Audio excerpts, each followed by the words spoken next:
Top stories tonight in Y News. The National Economic and Development Authority Board, led by President Ferdinand Marcos Jr., approves the new 190 billion peso infrastructure project proposals.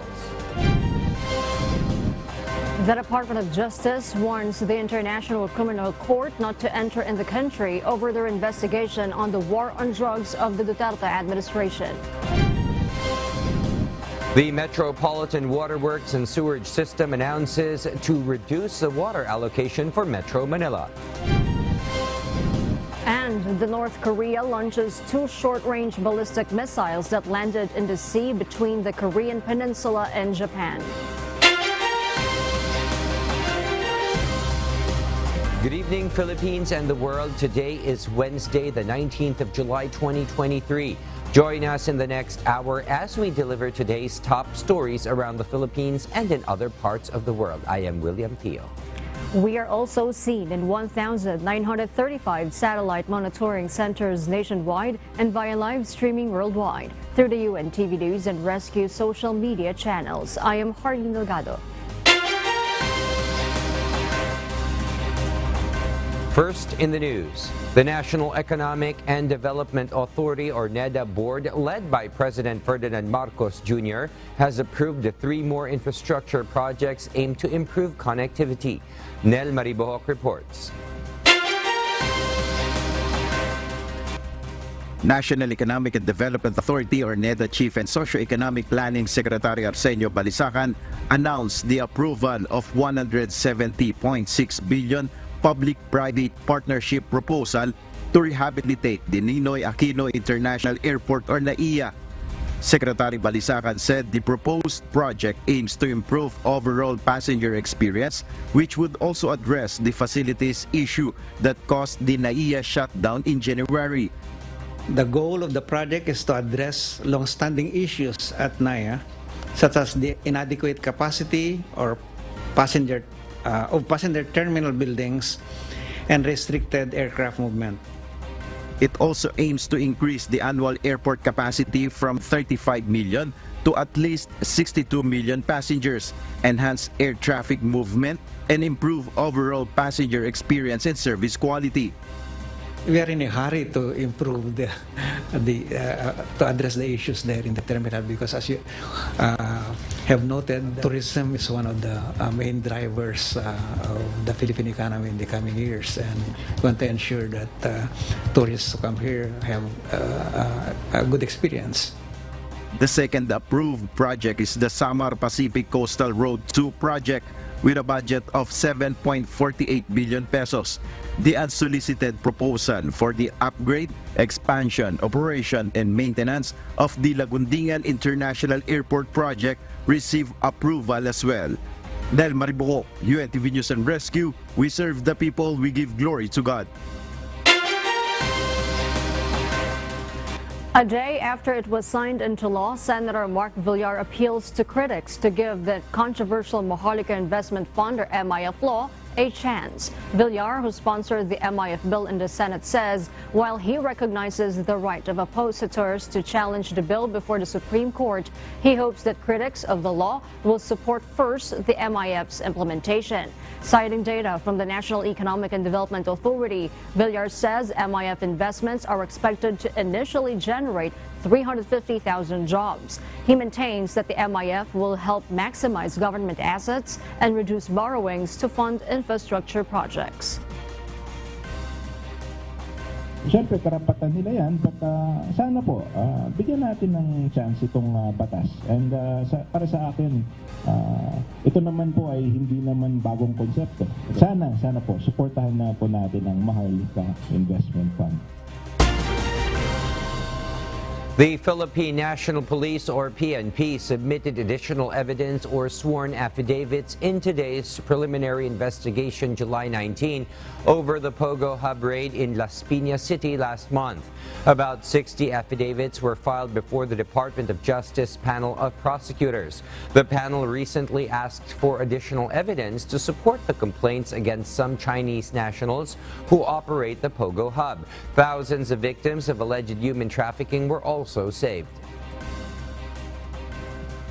Sa sobrang dami ng affidavits, Imbis na next week, sinabi ko baka pwedeng August 9. Kasi napakadami talaga. Ng lawyers lang naman kami. So, ginant naman ni Fiscal.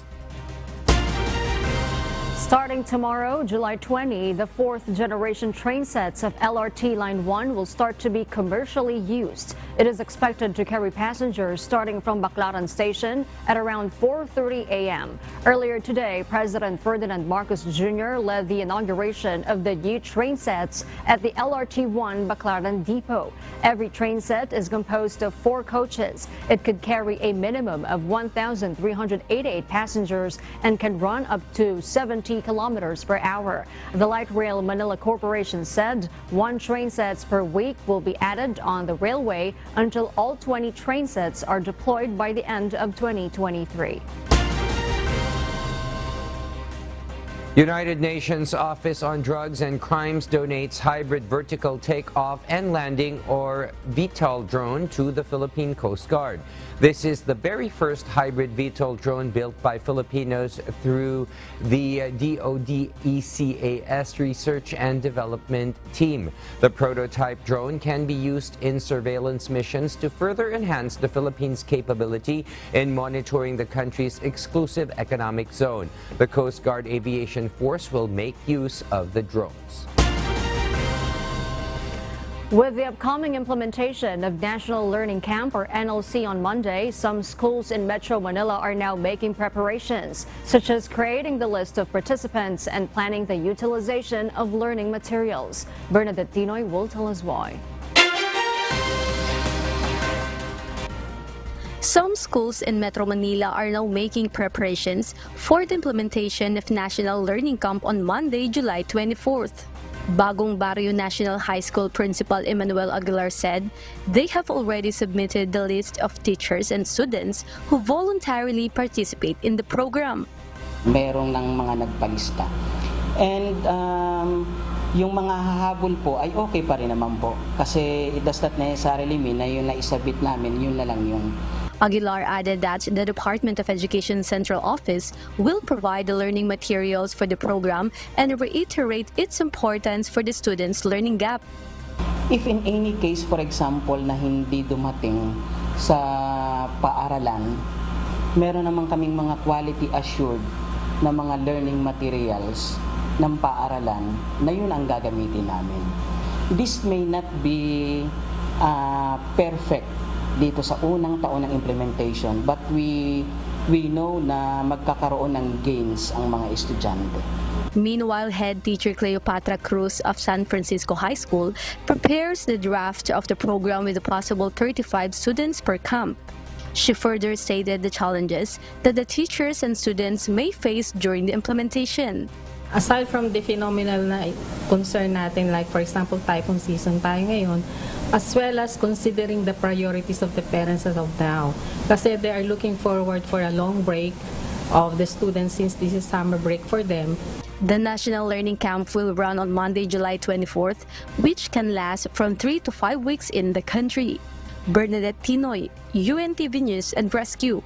We serve the people, we give glory to God. The national government is preparing for the threat of severe dry spell and drought conditions that the country may experience from the last quarter of this year until March of 2024. Earlier, the National El Nino team gathered to discuss the preparations they will undertake during the dry season. Alan Manansala will tell us why. Based on the forecast of the Philippine Atmospheric, Geophysical and Astronomical Services Administration or PAG-ASA, there will be a noticeable increase in temperature during the latter part of this year until March 2024. Although the weak El Nino phenomenon is already being felt, there is a 50 to 56% chance that it will have a significant impact from the month of October until the first quarter of 2024. This time of habagat season ay pinapaalam na rin po natin na may possibility yung epekto ng El Nino. Earlier, 17 government agencies from National El Nino team convened to discuss matters that need preparation in relation to the El Nino phenomenon. According to Civil Defense Administrator and National Disaster Risk Reduction and Management Council or NDRRMC Undersecretary Ariel Nepomuceno, there are 3 sectors that require close monitoring. Kung paano tayo naghahanda at gumagalaw na dun sa inaasahan nating nangyayari ng El Nino na maaari pang lumala according to pag-asa at ito'y hindi na we have to update you. The projection is hanggang first quarter of next year magiging first semester of next year yung posibleng impact nito. In response to the water scarcity issue, according to National Water Resource Board or NWRB Executive Director Sibilio Dabi Jr., one of the possible measures is to control the release of water from Angat Dam. Kailangan din po natin maka-identify ng additional sources. Kasi nga po, kung medyo po kayo mangailangan ng additional water supply or water sources na hindi direktang nanggagaling po sa Angat Dam, ay yan po yung pinaghahandaan natin. For food security, according to Director Unicols Manalo of the Department of Agriculture, they will implement programs in cooperation with LGUs or local government units and irrigators associations, especially those engaged in rice cultivation. Katulad na lang na kung may mga areas na talagang sa forecast at sa actual ground situation talagang hindi makakapagtanim ng palay, baka may pwede silang type ng crops na pwedeng itanim, lalo ng mga hindi nangangailangan ng mas maraming tubig. May mga areas naman po na hindi tatamaan ng El Nino. Ano naman po yun? Yung mga areas naman na hindi tatamaan ng El Nino, titingnan po natin kung pwede nating ma-maximize yung production. Department of Energy Undersecretary Felix William Puentebello stated that there is no need to establish additional power plants. What is crucial is to conserve electricity usage, especially since some power plants also rely on water. Pwedeng oo, pwedeng hindi. Kasi hindi lang, kasi halo-halo siya, di ba? Tawag niyan mix. Yung hydro portion natin, hindi siya ganun kataas. Zero yung fuel niya, pero hindi siya ganun kataas sa mix. So ang mas malaki pa din, halimbawa sa pie chart natin, nandun yung coal, nandun yung geothermal, nandun yung mga ibang fuel. So, ang rule of thumb natin is pag renewable energy, zero yung fuel, except for biomass. Pag diesel or pag coal, pass on yung cost ng fuel. Yung mas malaking portion doon is yung global market, yung nagdidikta ng presyo. Although there is a possibility that the weather conditions experienced in the country may still change, according to the National El Nino team, the government and the citizens remain well prepared. Alan Manansala, UNTV News and Rescue. We serve the people. We give glory to God. The Metropolitan Waterworks and Sewerage System, or MWSS, announced earlier that the water allocation for Metro Manila was reduced. Since Saturday, only 39 cubic meters per second was released from Angat Dam for domestic use from the approved allocation of 48 cubic meters per second. MWSS said that part of the normal operation is to see that the water supply from the reservoir is being rightfully managed. The rainfall in the past days augments the water stored in La Mesa and Ipo dams. Hindi po natin ini-expect na mag-uulan pa for the next few days. So sa ngayon pa lang, kaya dapat nagpapabawas na po kami ng mga alokasyon na nanggagaling sa ating Angat Dam para at least makatulong na maiipon po yung mga tubig na yon instead of mapunta lang po sa ating mga dams at mag-spill. Maynilad earlier this week suspended the scheduled water service interruptions in areas of Caloocan City, Malabon, Navotas City, Valenzuela City, Manila, and Quezon City due to the rainfall received in the watersheds.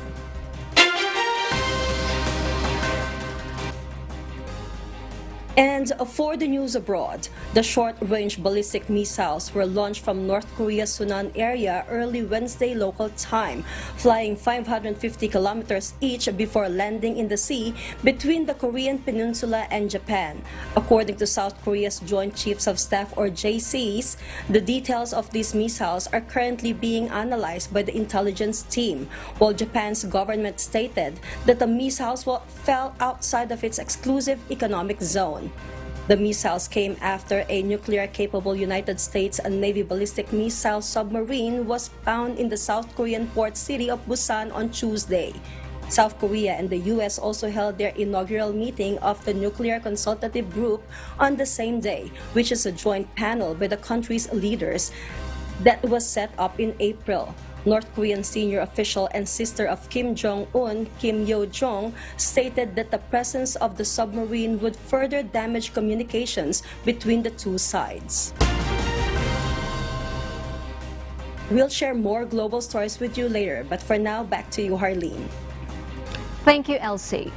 For those watching our live streaming on YouTube, please click the subscribe button you see on your screen and ring the bell for notification. You may also follow us on Facebook. Former President Rodrigo Duterte has confirmed his attendance to the second State of the Nation address of President Ferdinand Marcos Jr. on July 24, according to House Secretary General Reginald Velasco. Meanwhile, ex-Vice President Leni Robredo declined SONA invitation. Janice and Henta details why. The House of Representatives is all set on its preparation in Batasan Complex for the second State of the Nation Address or SONA, according to House Secretary General Reginald Velasco. Velasco said that they are now arranging seats for VIPs who will attend President Ferdinand Marcos Jr.'s SONA on Monday.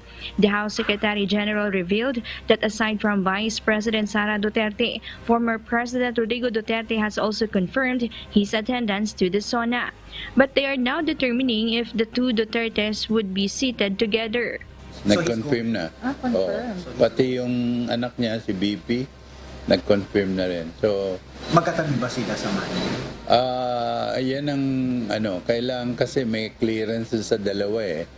Velasco said that they have prepared VIP seats for the first family, Vice President, former Presidents and Vice President, and former Senate President and House Speaker. Ang mapapansin nyo ngayon, kiniklear namin doon sa mga VIP. Okay ba sa'yo? Nakatabi mo to? Ganyan, ganyan. As much as possible, we want them to be comfortable.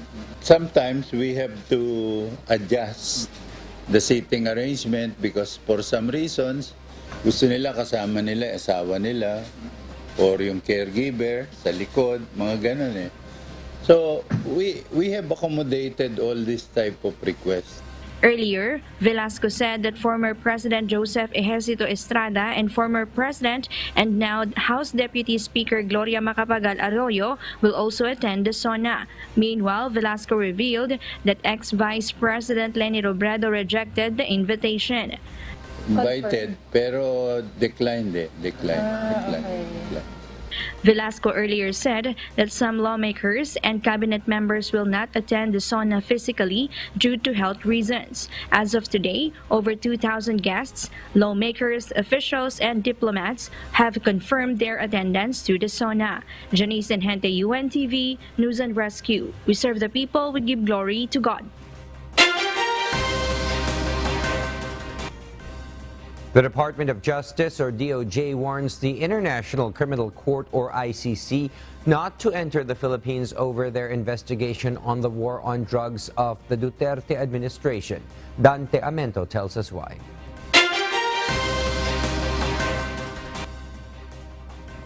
Department of Justice, or DOJ Secretary Crispin Boyeng Rimulya stressed the Philippines is not anymore a member of the International Criminal Court, or ICC.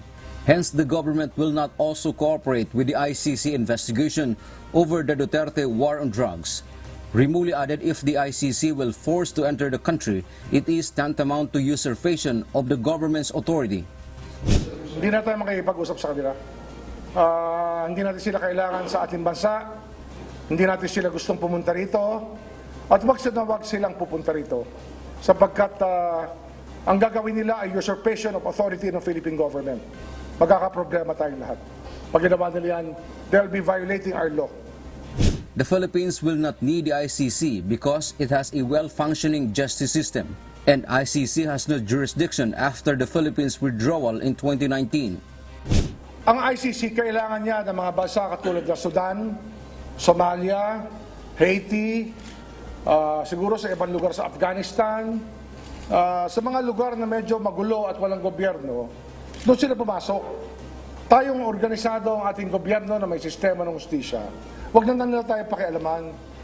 Meanwhile, the DOJ advises former President Rodrigo Duterte and Senator Ronald Bato de la Rosa to limit their travel amid the ICC probe, particularly in the European countries.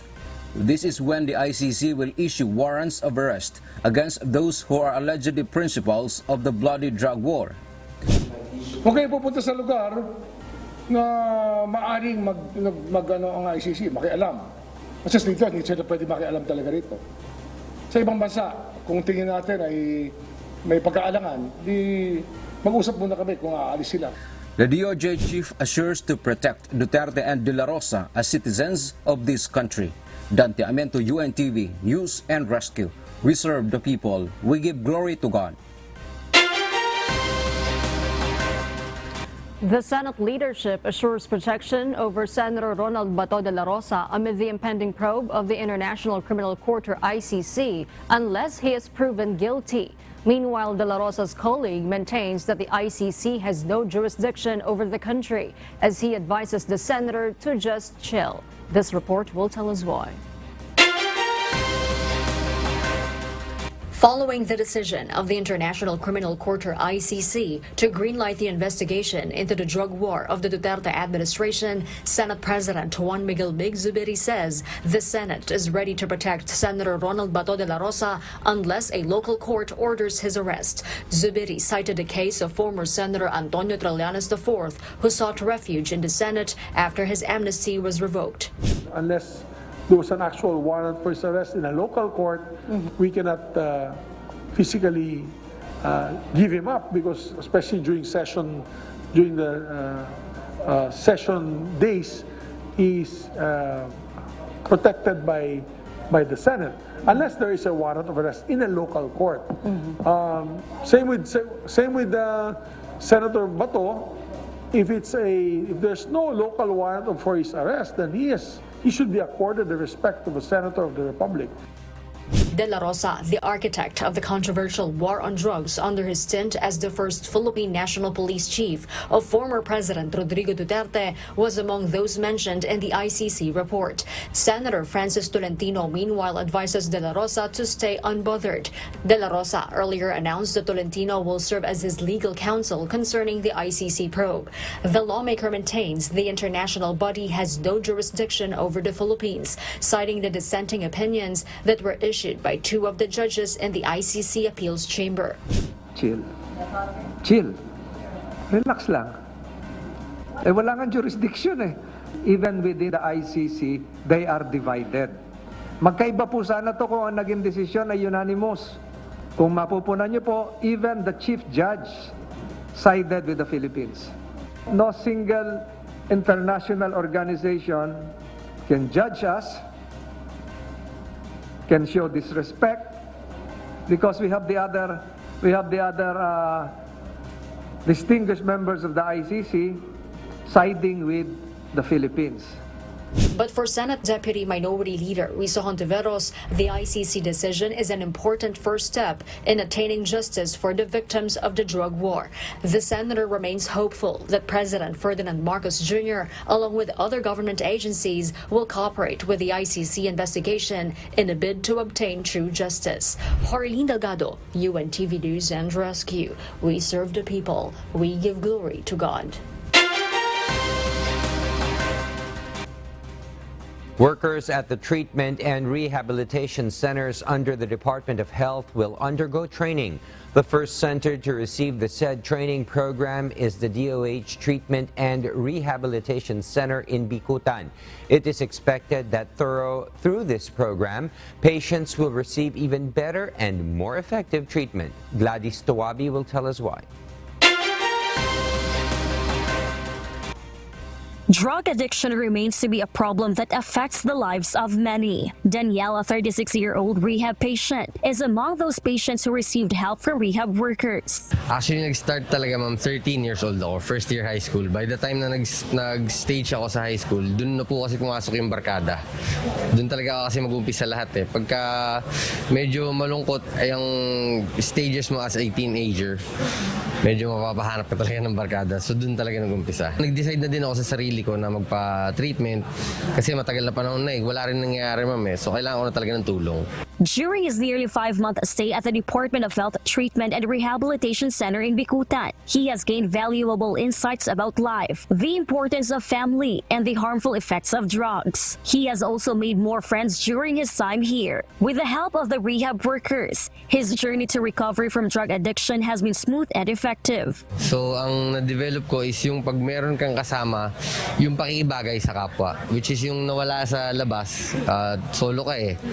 Yung respeto mo sa sarili mo mawawala din eh. Dito ma-develop po yun. Actually, a lot talaga ma'am. I should say siguro mga 95% kasi yung pang sarili mo talagang ikaw pa rin naman mag-decide sa sarili mo kung gusto mo magbago eh. Pero yung sa kanila, yung treatment nila, yung core treatment and yung hand-on-hand na pakikisama nila sa amin is parang family po talaga kasi ma'am. So anytime kasi pwede namin silang lapitan or pwede kaming humingi ng tulong pag nalulungkot. The Department of Health recognizes the importance of rehab workers in the success of each patient's treatment. In line with this, an addiction training program was launched at the DOH Treatment and Rehabilitation Center in Bicutan, dedicated to the rehab workers. Na-create ito para may standardize. Para yung 29 na rehabilitation center sa buong Pilipinas, iisa lang ang nalalaman, iisa lang ang aming curriculum or module sa pagdating ng larangan ng diagnosis, treatment, and management of drug dependence. We really need that in order for us to somehow offer a more or best or better yet services to our patients. Ini-standardize kahit mula apari hanggang hulo, isa yung mode of treatment namin. Parang synchronized ba?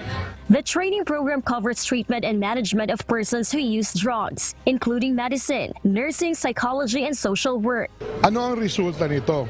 Makakapacitate natin ang ating mga staff, health workers na ma-develop nila ang standardized treatment for addiction na cutting edge, evidence-based, moderno at higit sa lahat humanistic ang approach natin. In line ito with the universal healthcare advocacy of our Department of Health. Magkakaroon tayo ng oportunidad na maipaganda ang ating serbisyo sa pamamagitan ng research. Dahil kulang ang research sa Pilipinas lalo na sa ngalan ng addictions. We are also going to offer an opportunity for us to be able to better our services at alisin na ang stigma ng mga pasyente na lulong sa droga as criminals, as people who cannot, who are not worth it, ganon. Tutulungan natin sila para maiangat, para maging useful citizens in society. This training program is the first of its kind in the country and will initially take place at the DOH Treatment and Rehabilitation Center in Bicutan, the largest and oldest rehab center in the Philippines under the supervision of DOH. It will then be implemented in more than 20 rehab centers in the country. Gladys Tawabi, UNTV News and Rescue. We serve the people, we give glory to God.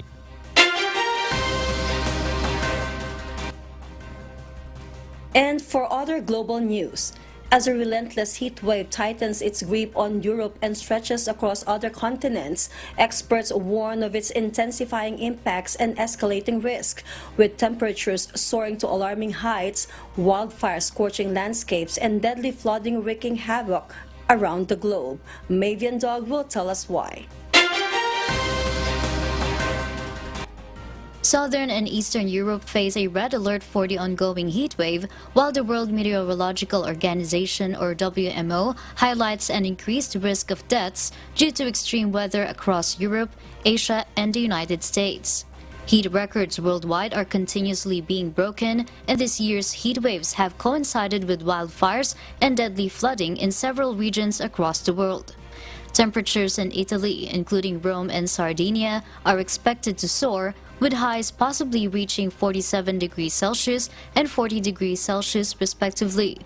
Temperatures above 40 degrees Celsius will persist across North America, Asia, North Africa, and the Mediterranean, posing risks of heart attacks and deaths. The WMO also gave warning that the heat wave in the Northern Hemisphere will intensify during the peak summer tourist season, potentially making 2023 the hottest year on record. Last year, an estimated 61,000 people died from heat waves in Europe alone. Countries like Italy, Spain, Greece, and Portugal are taking measures to protect public health, such as monitoring crowds for heat distress, handing out drinking water, and protecting against wildfires. The United States and China, which are top greenhouse gas polluters, are engaging in climate cooperation talks amid growing urgency to address climate change. According to scientists, climate change caused by greenhouse gas emissions is making heat waves more frequent and severe, demanding drastic emission reductions from governments. Mavian Dog, UNTV News and Rescue. We serve the people, we give glory to God.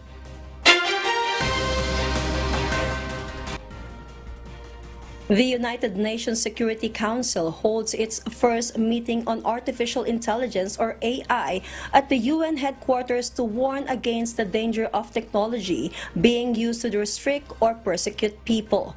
According to Britain's Foreign Secretary James Cleverly, AI can alter every aspect of human lives and could help address climate changes, make groundbreaking discoveries in medicine, and boost economies. The Council was also briefed by the UN Secretary General Antonio Guterres and warned that technology promotes deception and that the application of AI in military and non-military matters can have a very serious consequences for global peace and security.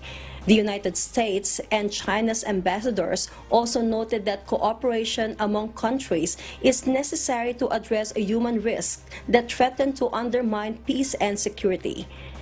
The Council also agrees that the danger of artificial intelligence depends on how mankind uses it, and that the development of AI should be regulated by focusing on both people and artificial intelligence for good. And those are the reasons behind the news in other parts of the globe. I am Elsie Marcos, live from Auckland, New Zealand. Good evening.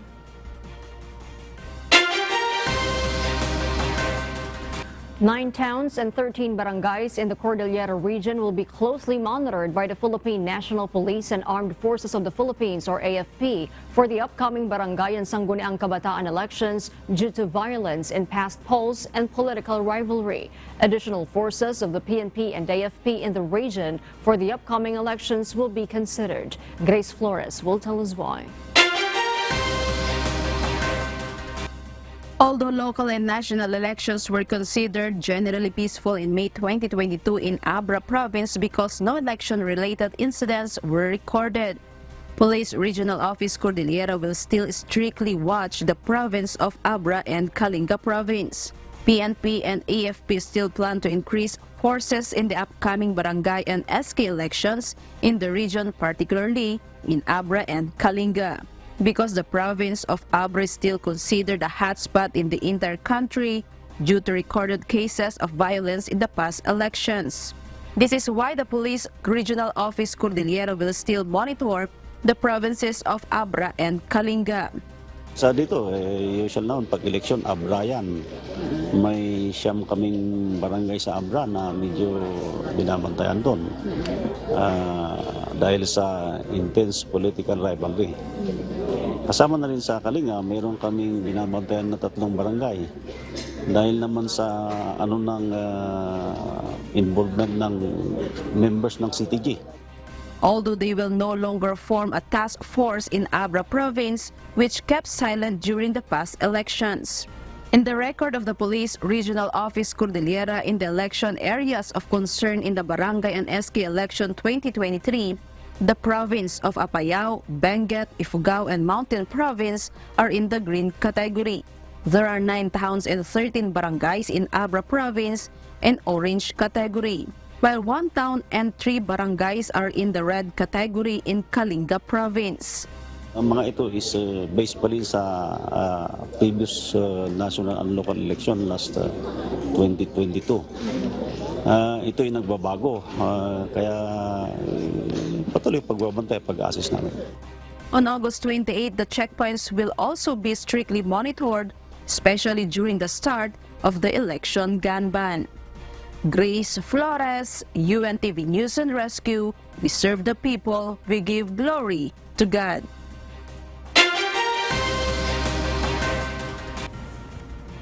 The Supreme Court, or SC, has affirmed the dismissal of the 1.05 billion peso civil case of the national government against the late President Ferdinand Marcos Sr., his wife Imelda, and other cronies involved in the alleged ill-gotten wealth accumulation. The court denied a petition seeking to reverse the Sandigan Bayan's decision due to insufficient evidence to support the allegations. The case was filed in 1987 by the Presidential Commission on Good Government, or PCGG, alleging unlawful funds withdrawal and collaboration to hide ill-gotten assets. However, the court found the evidence presented to be lacking and not proving any connection with the alleged illegal acts. According to the SC, despite the PCGG making numerous specific allegations of wrongdoings against the correspondents, the 11 exhibits presented failed to demonstrate any connection with the illegal acts mentioned in the complaint.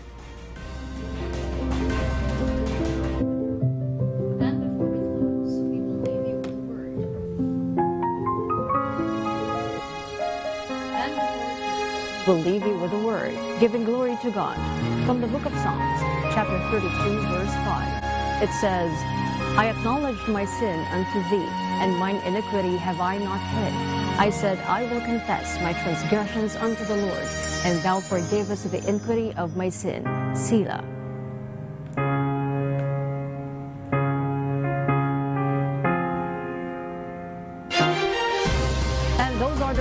Behind the news, July 19, 2023. Reasons we deliver to you as they unfold. I am Hardy Delgado. And because we need to know, we will always ask why. I am William Theo. We serve the people. We give glory to God.